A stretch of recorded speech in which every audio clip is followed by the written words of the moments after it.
ఈ బాగా మిర్చి ఈల్డ్ రావాలంటే ఏం చేయాలి? బోన్ మిల్ ఇస్తామండి. బోన్ మిల్ మంత్కి ఒకసారి బోన్ మిల్ ఇస్తాము.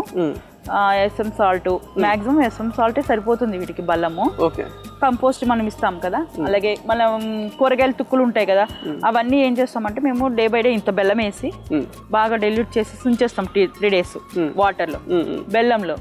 ఆ బెల్లంలో ఉన్న తర్వాత ఫ్రూట్స్ ఉంటాయి, వెజిటబుల్స్ ఫ్రూట్స్, మనకు ఫ్రూట్స్ తుక్కులు ఉంటాయి కదా, కూరగాయ తుక్కులు, అవి కూడా వేసేస్తాం.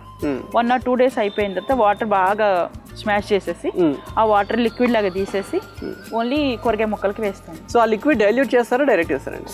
డైల్యూట్ చేసేస్తాను. డైల్యూట్ చేయాలి, మళ్ళీ దాంట్లో వాటర్ ఇస్తాను.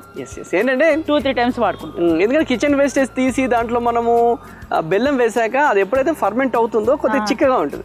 డైరెక్ట్ వేస్తే అది తట్టుకోలేదు, డైల్యూట్ చేయాలి కాబట్టి దానికి 1:10 పెట్టుకోవచ్చండి.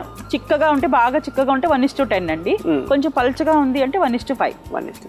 సో చిక్కగా మరీ వాటికి తట్టుకోలేవు. ఎక్కువ బలమైనా కూడా కష్టమే. ఏదైనా సరే మనం కూడా హెవీగా తినలేం కదా, అది సో కొద్దిగా తినాలి కాబట్టి కొద్దిగా ప్రాపర్ తినాలి కాబట్టి ఇలా ఉంటుంది. Okay, fine.